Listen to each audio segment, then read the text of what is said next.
LGBT. Contacté, son entourage n'a pas souhaité commenter. Alors qu'il était initialement présent dans le groupe parisien pour le déplacement dans les routes, l'international sénégalais n'était finalement pas sur la feuille de match. Après la victoire, 4-0, Mauricio Pochettino s'était montré assez flou concernant le forfait de son joueur. Idrissa Gueye a effectué le voyage à Montpellier, mais pour des raisons personnelles, il a dû sortir de la feuille de match, mais il n'était pas blessé, avait répondu le coach argentin face à la presse, sans éteindre les interrogations. Le flocage arc-en-ciel est une initiative mise en place par la Ligue de football professionnel depuis 2019 à l'approche du 17 mai, journée mondiale contre l'homophobie. L'an passé, Gana Gueye avait déjà manqué la réception de Reims à la même période officiellement pour une gastro-entérite. À l'époque, le forfait inattendu du natif de Dakar avait déjà fait parler. Son entourage avait alors démenti toute intention de boycott de sa part. Selon RMC, le joueur sénégalais ne veut pas se joindre au combat pour cette ladite communauté à raison au vu de ses croyances religieuses. Le flocage arc-en-ciel est une initiative mise en place par la Ligue de football professionnel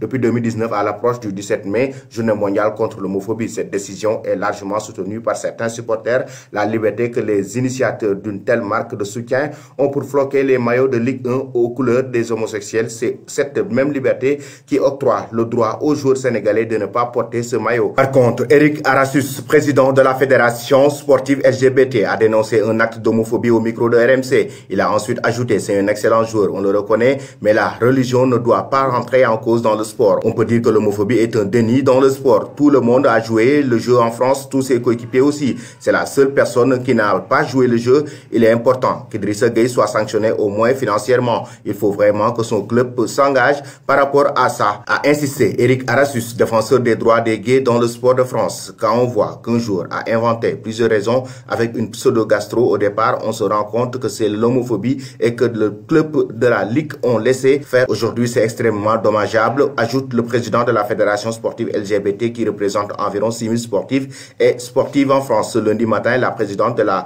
région Île-de-France et ancienne candidate à la présidentielle, Valérie Pécresse, y est également allée de la déclaration. Les joueurs d'un club de football et ceux du PSG en particulier sont des figures d'identification pour nos joueurs. Ils ont un devoir d'exemplarité. Un refus d'Idrissa Gueye de s'associer à la lutte contre l'homophobie ne pourrait rester sans sanction.